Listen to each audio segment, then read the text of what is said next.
Abraham Vijay மக்கள் சந்திப்பு நிகழ்ச்சியில் கலந்து கொண்ட போது கூட்ட நெரிசலில் சிக்கி உயிரிழந்த 38 பேர் உயிரிழந்ததாக தகவல் வந்திருக்கிறது.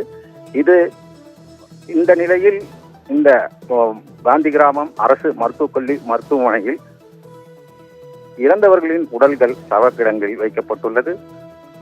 இங்கு அவர்களின் உறவினர்கள் கதிரெழுகும் காட்சி சோகமாக இருக்கிறது.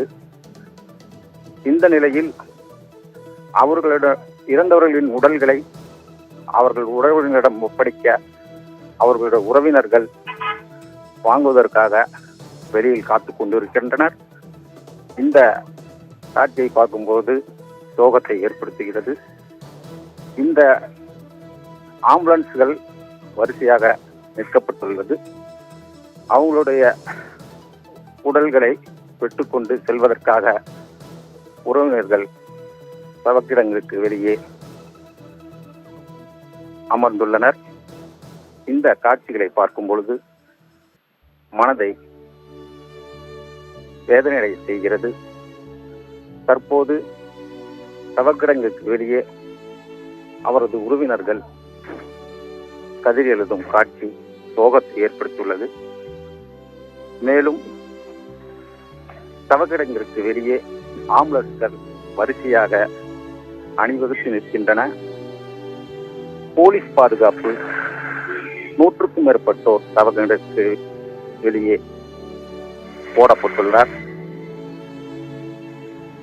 இந்த காட்சியை பார்க்கும் பொழுது பெரும் சோகத்தை ஏற்படுத்தியுள்ளது. ஆபிரகாம், காதர் பாஷா, தற்போது அங்கு எந்த விதமான சிகிச்சை அளிக்கப்பட்டு வருகிறது? மருத்துவர்கள் போதுமான அளவில் இருக்காங்களா? இன்னும் பலி எண்ணிக்கை உயரும் என்கிற அச்சமான நிலை வருகிறது. இன்னும் முதலமைச்சர் இன்னும் எவ்வளவு நேரத்தில் அங்கு வருவார்னு எதிர்பார்க்குறீங்க? விவரங்களை பதிவு பண்ணலாம். தமிழக முதல்வர் அவர்கள் 1:30 மணி அளவில் அரசு மருத்துவக் கல்லூரி மருத்துவமனைக்கு வருவதாக தகவல் தெரிவிக்கப்படுகிறது. இந்த நிலையில் பலி எண்ணிக்கை கூடுமா என்ற அச்சம் ஏற்பட்டுள்ளது.